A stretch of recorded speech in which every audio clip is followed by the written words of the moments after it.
برکت پرفضل اور نجات بخش نام میں آپ سب کو میرا سلام۔ آج ایک بار پھر میں آپ سب کے سامنے حاضر ہوں اور آج ہم پیدائش کی کتاب کے سلسلے کے 12ویں سبق پر پہنچ چکے ہیں۔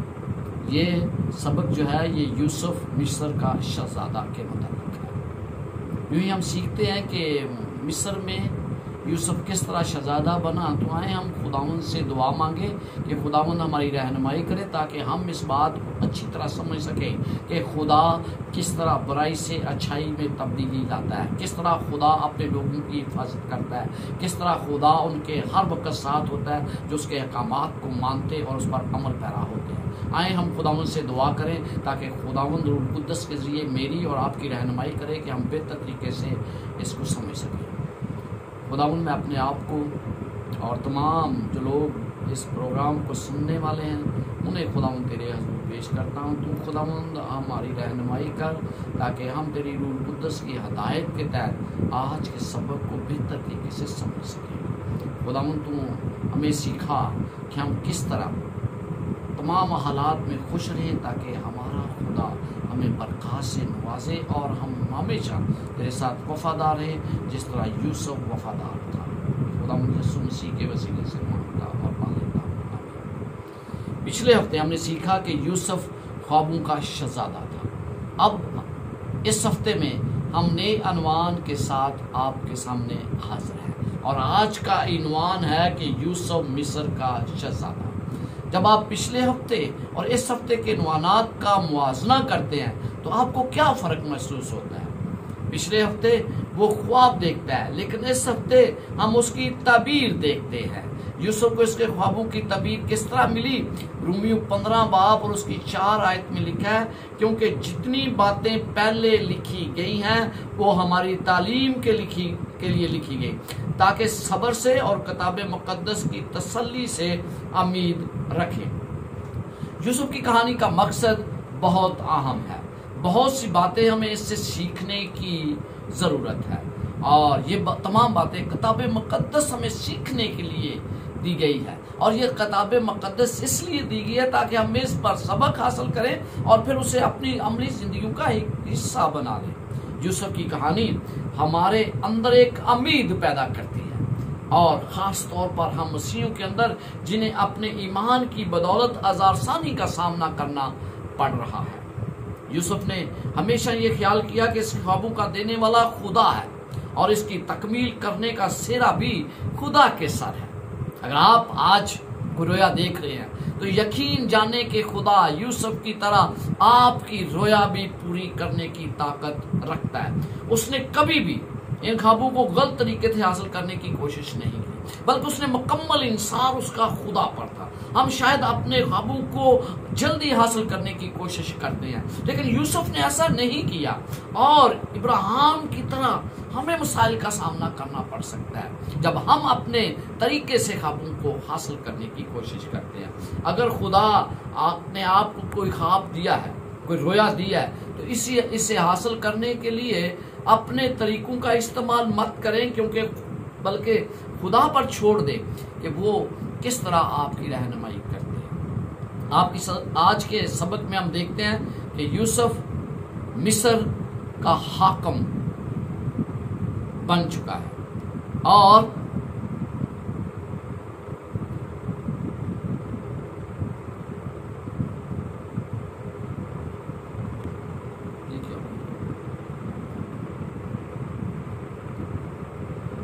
آج کے سبق میں ہم دیکھتے ہیں کہ یوسف اب ملک مصر کا حاکم بن چکا ہے اور پوری دنیا سے لوگ اناج خریدنے کے لیے اس کے پاس آ رہے ہیں۔ اس سے پہلے ہم دیکھتے ہیں کہ کس طرح یوسف نے فرعون کے خوابوں کی تعبیر کی اور پھر فرعون کو بتایا کہ کس طرح خدا نے خوابوں کے ذریعے اس پر ظاہر کیا کہ اس زمین پر کیا خدا کرنے والا ہے۔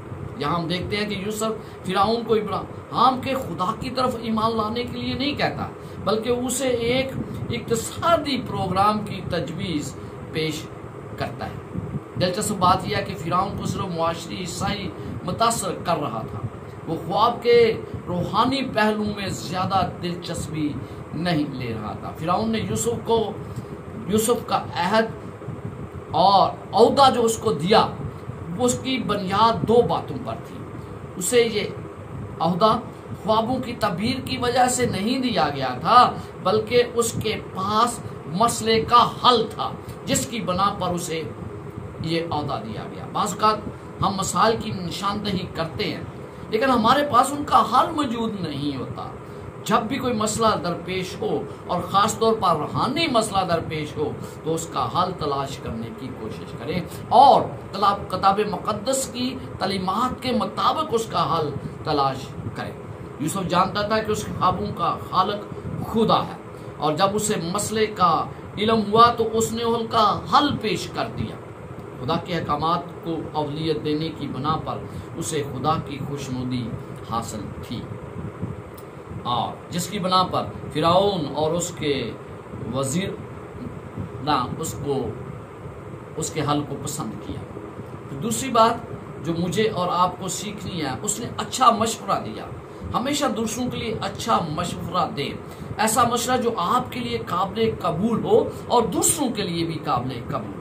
دوسروں کی بھلائی کے متعلق سوچیں اور دوسروں کی بھلائی کو مد نظر رکھتے ہوئے اچھا مشورہ دیا کریں، جس طرح یوسف نے دیا. دکھی انسانیت یا کشمکش میں مبتلا انسانوں کے لیے سب سے بڑی مدد انہیں اچھا مشورہ ہوتا ہے، اس لیے انہیں اچھا مشورہ دیا کریں. آپ کا دیا ہوا مشورہ جب کسی شخص کے مسئلے کا حل پیش کرتا ہے تو وہ انسان ہمیشہ کے لیے آپ کا گرویدہ بن جاتا ہے. والدین ہمیشہ اپنے بچوں کو اچھے مشورے دیتے ہیں، یہ الگ بات ہے کہ وہ سنے یا نہ سنے. یوسف کا مشورہ بادشاہ کو پسند آیا کہ اس نے مصر کا حاکم بنا دیا اور وہ بے پناہ طاقت کا مالک بن گیا. 41 باب اس کی 38 آیت میں لکھا ہے، پیدائش کی کتاب اس کا 41 باب اور اس کی 38 آیت. سو فرعون نے اپنے خادموں سے کہا، کیا ہم کو ایسا آدمی جیسا یہ ہے جس میں خدا کی روح ہے مل سکتا ہے؟ میں نہیں جانتا کہ فرعون یہاں کس خدا کی بات کر رہا ہے، کیونکہ وہ تو بتوں کا ماننے والا تھا. کچھ بھی ہو، خدا کے روح نے اسے قائل کیا کہ وہ یوسف کے لیے اتنا بڑا فیصلہ کرے، اور وہ بھی کسی غیر قوم شخص کے لیے. آپ اور میں جانتے ہیں کہ کسی بھی ملک میں کسی بھی شخص کو عہدے پر فائز کرنے کے لیے کیا تحقیقات کی جاتی ہے، اور خاص طور پر غیر ملکی شخص کو بہت کم عہدہ دیا جاتا ہے، اور وہ بھی اتنا بڑا عہدہ جیسے یوسف کا عہدہ تھا.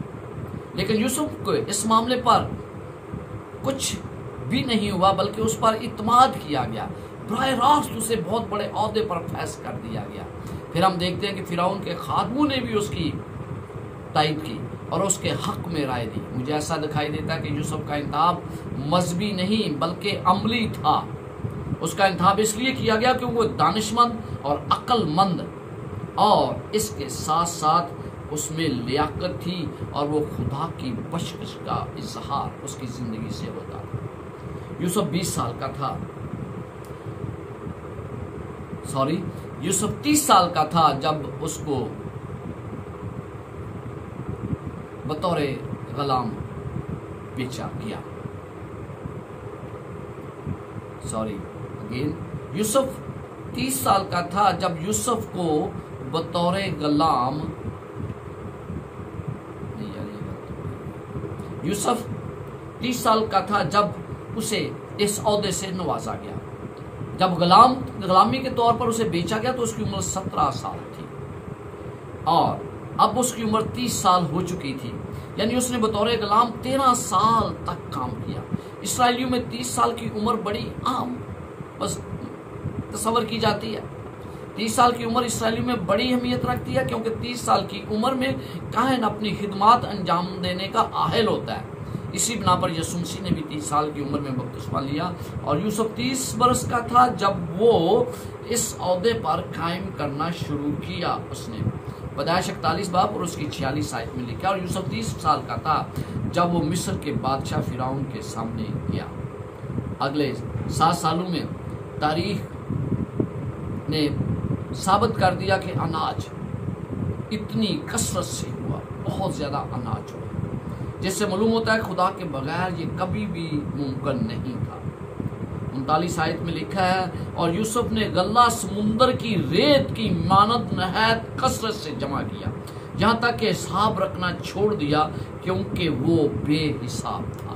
اتنا زیادہ غلہ وہ 7 سالوں میں پیدا ہوا۔ غلے کی کثرت سے پتہ چلتا ہے کہ خدا خود ان تمام خوابوں کے پیچھے تھا۔ یہ خدا کی طرف سے ایک نعمت تھی۔ یوسف جانتا تھا کہ یہ اور دوسری تمام برکات دینے والا خدا ہی ہے۔ اسے دی جانے والی تمام برکات کے پیچھے خدا کا ہاتھ موجود تھا۔ اسناد سے شادی کے بعد اس کے 2 بچے پیدا ہوئے اور اس کے نام بھی خدا کے ساتھ یوسف کے تجربات کو ظاہر کرتے ہیں۔ منسی، خدا نے درد کی یاد کو خوشی میں بدل دیا۔ دوسرا بیٹا افراہیم، جس کا مطلب خدا نے سابقہ مصیبت کے پھل داری میں بدل دیا۔ خدا نے سابقہ مصیبت کو پھلداری میں بدل دیا۔ یہاں ہم یوسف کی زندگی سے سیکھتے ہیں کہ خدا بڑی بری چیز کو اچھی میں بدلنے کی قدرت رکھتا ہے۔ یعقوب نے کام کے دوران اپنے بیٹوں کو مجبور کیا کہ وہ اناج خریدنے مصر کو جائیں۔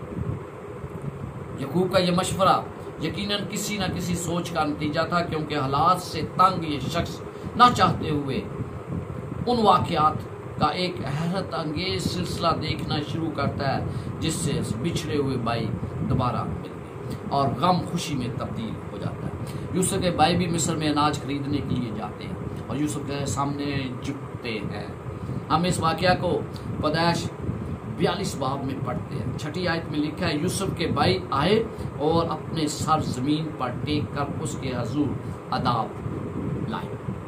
وہ بنیادی کرداروں کے ذریعے ان کے ان ملاقات کی روحانی اہمیت کو اجاگر کیا گیا ہے۔ ہم دیکھتے ہیں، پہلی بات یوسف کے خوابوں کی تعبیر ہوتی ہے۔ جو بات یوسف نے پیشن گوئی کے ذریعے خوابوں میں بتائی تھی، تمہارے پولوں نے میرے پولے کو سجدہ کیا، پیدائش 37 اور اس کی 7 آئے۔ اور پھر جیسا ہم 6 آیت میں پڑھتے ہیں، یوسف کے بھائی آئے اور اپنے سر زمین پر ٹیک کر اس کے حضور اداب بجا لے۔ یہاں ہم دیکھتے ہیں کہ یوسف اس وقت حاکم اور وزیر مقرر تھا۔ یہاں اس کے بھائی حاجت مند ہیں جنہوں نے سر زمین پر ٹیک کر اس کے آگے سجدہ کیا تھا۔ خدا کی قدرت اس کے نظام کو دیکھیں، یہ وہی بھائی ہے جنہوں نے اس کے خوابوں کا مذاق اڑایا تھا، اور یہی بھائی آج ان کے خوابوں کی تکمیل کو پورا کر رہا ہے۔ دوسری بات، یہ واقعات انصاف کے تقاضے کو پورا کرتے ہیں۔ جو فکرہ پیدائش 42 اس کی 17 آیت میں استعمال ہوا ہے، وہی فکرہ ہے جو پیدائش 37 باب 19 آیت میں استعمال ہوا ہے۔ وہ آپس میں کہنے لگے، یوسف کے بھائیوں کا 3 دن تک قید میں رکھا جانا، اور اصل یہ یوسف کی قید کی طرح تھا جس نے 3 سال قید میں گزارے۔ در حقیقت یوسف کے بھائی اس وقت انہی باتوں اور واقعات میں سے گزرے تھے جس میں انہوں نے 20 سال پہلے اپنے بھائی کو گزارا تھا۔ اس واقعہ میں روبن کے الفاظ، اس کے خون کا بدلہ لیا جاتا ہے، پیدائش 42 باب اور اس کی 23 آیت، اس کے ماضی کے انتباہ کی باز گشت ہے۔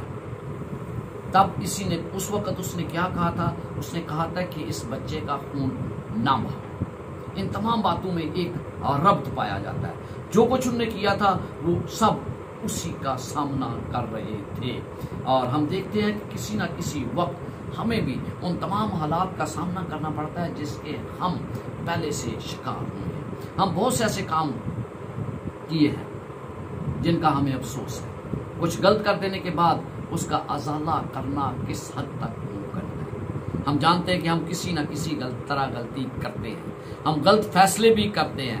ہر انسان کے لیے فطرتی طور پر کوئی نہ کوئی غلطی کرنا لازم ہے، لیکن ان تمام کے باوجود زندگی کو آگے بڑھتے رہنا چاہیے۔ کبھی بھی غلطی پر ہمت نہ ہاریں اور سوچیں ضرور، لیکن آگے بڑھتے جائیں۔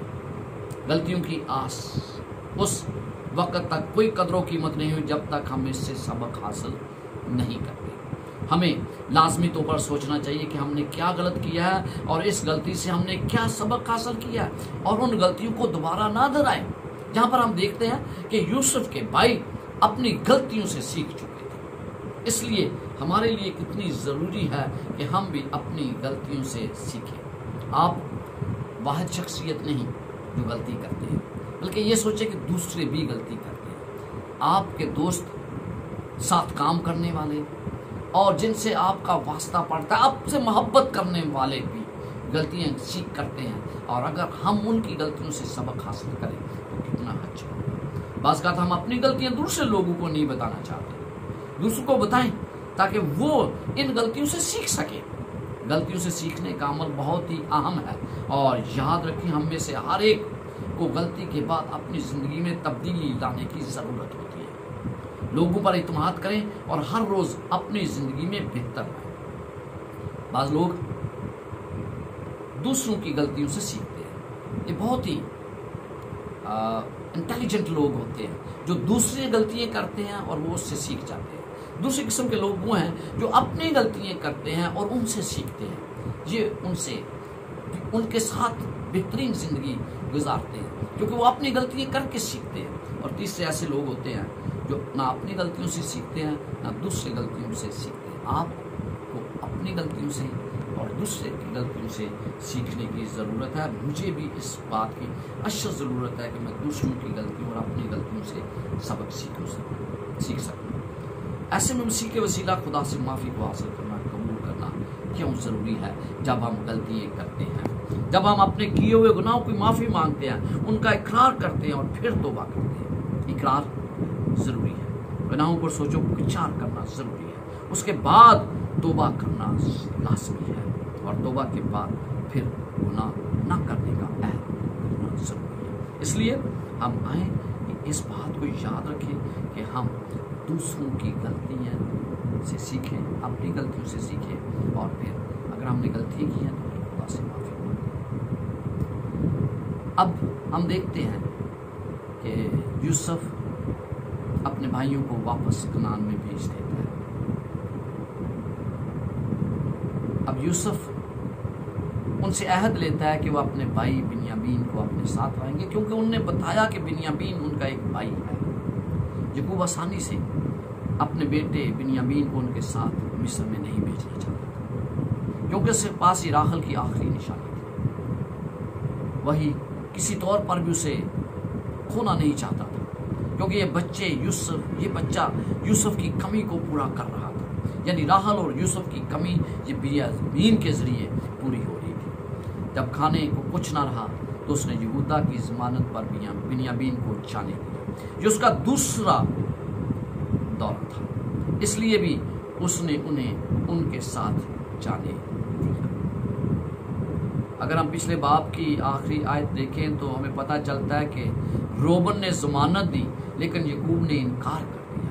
لیکن جب یہودا نے ضمانت دی تو اس کی کیا وجہ تھی کہ یعقوب بنیامین کو بھیجنے پر مجبور ہو گیا، یعنی راضی ہو گیا؟ پہلی بات تو یہ کہ اناج ختم ہو چکا تھا، اس کے علاوہ کوئی چارہ نہیں تھا، تو بھی انہیں بھوکا مارنے کے لیے نہیں چھوڑنا چاہتا تھا، اس لیے اس نے رسک لیتے ہوئے بنیامین کو ان کے ساتھ بھیج دیا۔ روبن پہلے ہی اپنے باپ سے کہہ چکا تھا اور اس کے باپ نے انکار کر دیا تھا۔ اس کے علاوہ روبن کا کردار اپنے باپ کی حرم کے ساتھ زناکاری کرنا بھی اسے پسند نہیں تھا، جس کی بنا پر یعقوب اسے ناپسند کرتا تھا۔ روبن کے مقابلے میں یہودا دوسروں کی زیادہ فکر کرتا تھا، اپنی غلطی کو تسلیم کرنے والا شخص تھا، اس لیے اس نے اس کے ساتھ بیچنے کا ارادہ ظاہر کر دیا۔ شمعون اور لاوی نے اپنے باپ کو بہت بڑی ٹھیس پہنچائی تھی، لہذا ان کا نام بھی نہیں لیا جا سکتا تھا۔ اب یہودا ہی تھا جو اپنے باپ کو ضمانت دے سکتا تھا، اور یہودا کی ضمانت پر ہی اس کے باپ نے اسے جانے دیا۔ ان سارے واقعات میں بنیامین کو مرکزی حیثیت حاصل ہے۔ جب سارے بھائی یوسف کے سامنے کھڑے ہوئے تو یوسف صرف بنیامین کو دیکھتا ہے۔ بائبل مقدس میں لکھا ہے جب یوسف نے بنیامین کو ان کے ساتھ دیکھا تو اس نے اپنے گھر کے منتظم سے کہا کہ ان آدمیوں کو گھر میں لے جا اور کوئی جانور ذبح کر کہ کھانا تیار کر، کیونکہ یہ آدمی دوپہر کو میرے ساتھ کھانا کھائیں گے۔ ہم دیکھتے ہیں کہ وہ بھائی صرف کس کو کہتا ہے؟ یوسف کو نتیسہ ہے، دوسرے لوگ کو وہ آدمی کہہ کر پکارتا ہے، بلکہ جبکہ وہ بنیامین کو بھائی کہتا ہے، اسے دعا دیتا ہے۔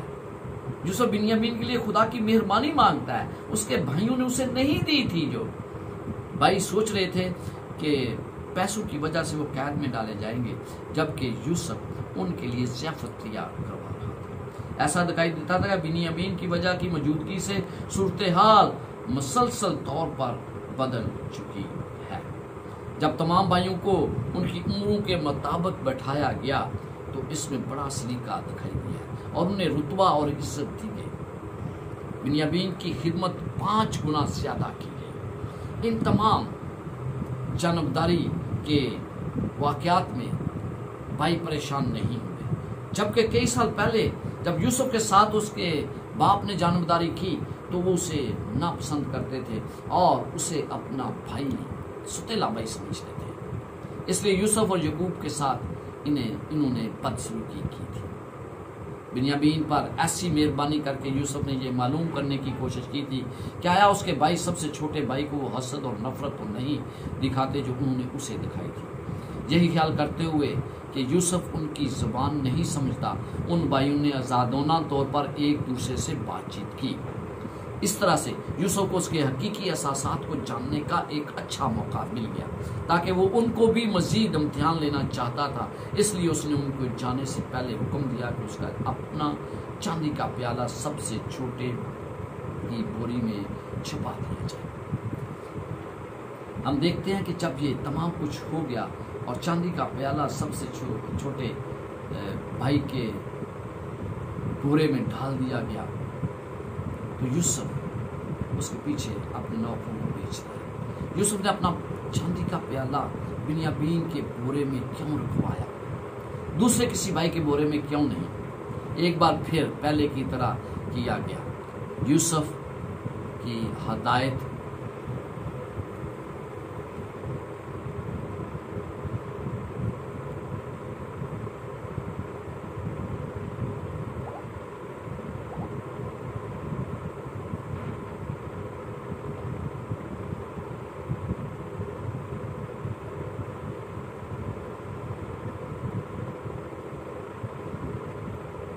یسوع مسیح میں ایک بار پھر آپ کو سلام۔ میں معذرت چاہتا ہوں، ویڈیو جو ہے کسی وجہ سے ٹیکنیکل فالٹ کے ذریعے سے جاری نہیں رکھ سکا، لیکن اس کا بقیہ حصہ میں آپ کو دوبارہ پیش کر رہا ہوں۔ یوسف نے اپنی چاندی کا پیالہ بنیامین کے بورے میں ہی کیوں رکھوایا، دوسرے کسی بھائی کے بورے میں کیوں نہیں؟ ایک بار پھر پہلے کی طرح کیا گیا۔ یوسف کی ہدایت کے مطابق ان کے بورے میں اناج کے ساتھ بھر دیے گئے، تاہم اس بار بڑا عجیب و غریب حکم دیا کہ بنیامین کے بورے میں یوسف کا چاندی کا کپ بھی رکھ دیا گیا۔ اس بار واقعات میں چند چیزیں مختلف ہوتی ہیں۔ وہ اب کنعان کی جانب رواں دواں تھے۔ بنیامین کے بورے میں چاندی کا پیالہ ملا، جس کی وجہ سے انہیں واپس آنا پڑا اور انہیں حکم دیا گیا کہ انہیں قید میں رکھا جائے گا۔ اس پر یوسف کی قیمتی چیز چرانے کا الزام تھا، کیونکہ بنیامین ہی تھا جسے اس نے سب سے زیادہ توجہ دی تھی، اور یہی وہ شخص تھا جس کی رسائی یوسف کے پیالے تک تھی۔ فال نکالنے پر یوسف کو کوئی ایمان نہیں تھا، اور نہ ہی وہ پیالے کے ذریعے اختیار اور قوت کا اظہار کر رہا تھا۔ یوسف نے برتری کی طاقت کا کبھی دعویٰ نہیں کیا تھا، اور وہ انہیں یقینی دلانا چاہتا تھا کہ وہ ان کی زندگیوں کے راز کو پڑھ سکتا ہے۔ اس چاندی کے پیالے سے یوسف معقول فطرت اثر کو نبھانے کا بہانہ بنا رہا تھا، اور یوں اپنے بھائیوں کے دلوں میں خدا کی جانب ان کے اساس جرم کو بیدار کر رہا تھا۔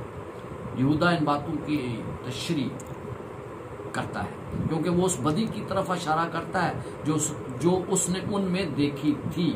پیدائش 34 باب کو پڑھیں، تم میرے ساتھ 44 باب اور اس کی 16ویں آیت نکالیں۔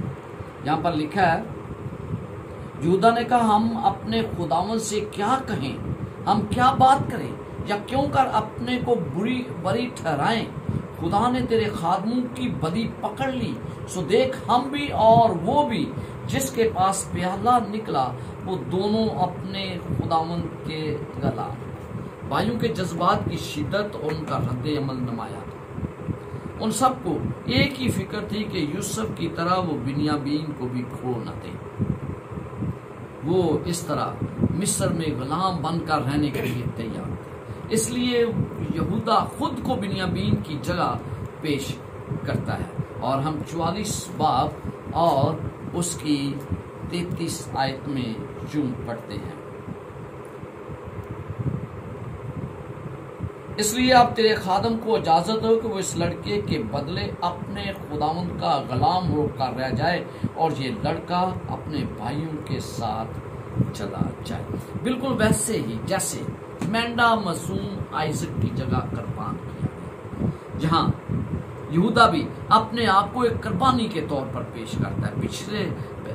پہلے یہی مقصد تھا کہ اس کا باپ مزید کوئی تباہ کن کچھ پریشانی میں مبتلا نہ، وہ باپ کے متعلق کہیں زیادہ سوچ رہا تھا۔ یہودا نے خود کو بنیامین کی جگہ پیش کر دیا۔ اس میں محبت کا کون سا اصول جھلکتا ہوا نظر آتا ہے؟ نجات کے فلسفہ میں اس عمل کو بائبل مقدس کی روشنی میں کس طرح سے دیکھا اور سمجھا جا سکتا ہے؟ یہودا نے اپنے آپ کو ابزی کے طور پر پیش کر دیا، جس سے ثابت ہوتا ہے کہ وہ حقیقت میں اس وعدہ کی ہوئی نسل کا حقیقی وارث تھا۔ ہم دیکھتے ہیں کہ اس کے ذریعے یوسف کو پتہ چل گیا کہ اس کے بھائیوں کے اندر بہت بڑی تبدیلی آ چکی ہے اور وہ بڑی تبدیلی مثبت طور پر ہے۔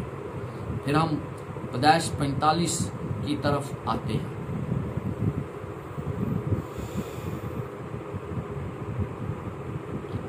پھر ہم پیدائش 45 پھر ہم پیدائش میں محبت، ایمان اور امید کے بارے میں بہت سے اسباق سیکھتے ہیں۔ پہلا سبق، جو یہودا نے اس مصیبت کا ذکر کیا جو اس کے باپ پر آ سکتی تھی، تو یوسف نے چلا کر ان پر زہر کر دیا کہ وہ کون ہے۔ آئیے ہم 44 باب اور اس کی 34 آیت پڑھتے ہیں۔ کیا مصیبت ہے؟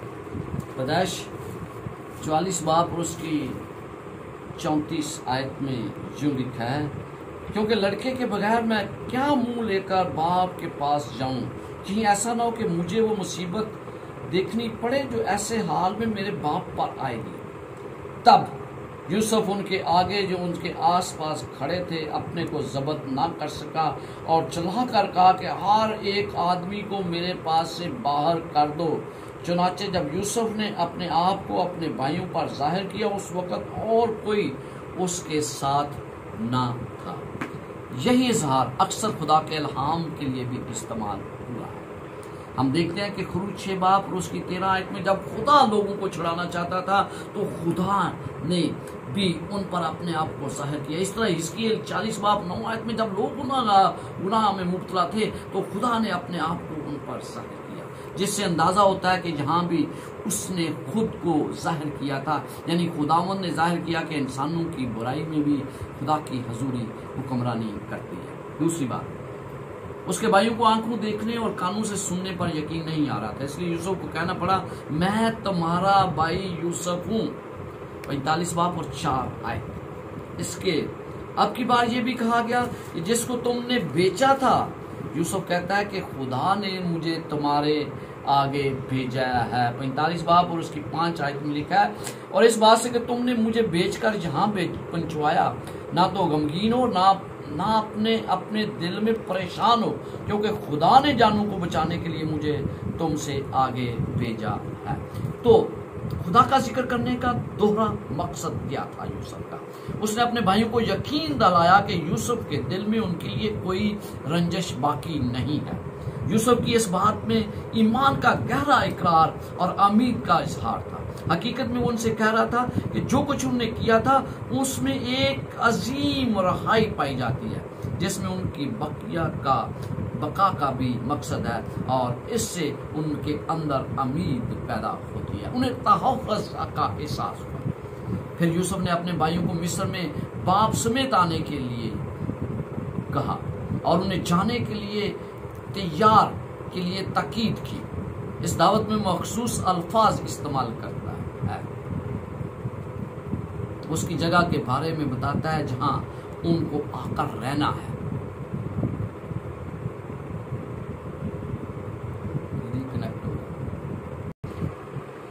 ہم دیکھتے ہیں کہ وہ جگہ، اور وہ بتاتا ہے کہ مال مویشی انہیں کہاں رکھنے، تمام طرح کی تیاری کے لیے انہیں سامان فراہم کرتا ہے۔